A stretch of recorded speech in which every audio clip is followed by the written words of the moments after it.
Is being alive just an illusion? How do you know you are alive? Because you feel alive. But that answer explains nothing.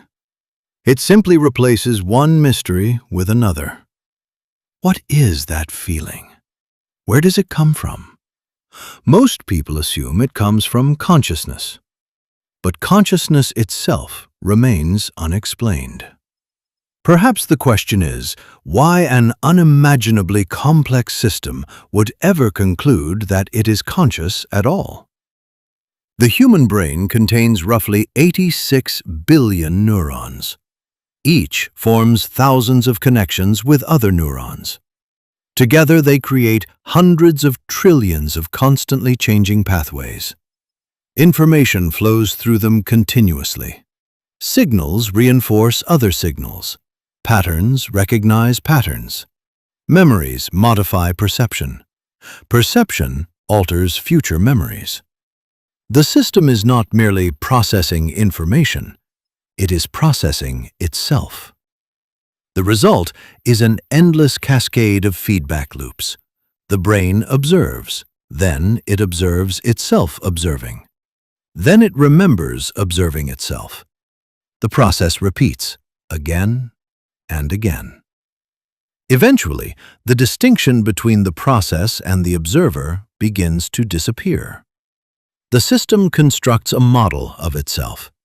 That model becomes me.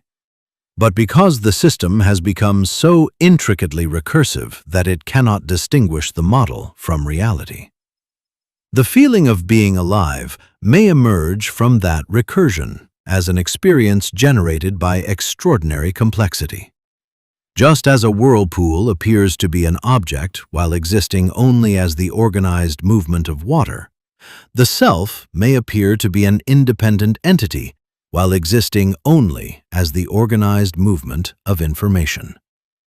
Nothing mystical is required, only sufficient complexity.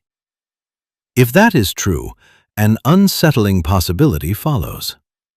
What happens when an artificial intelligence reaches a comparable level of recursive organization?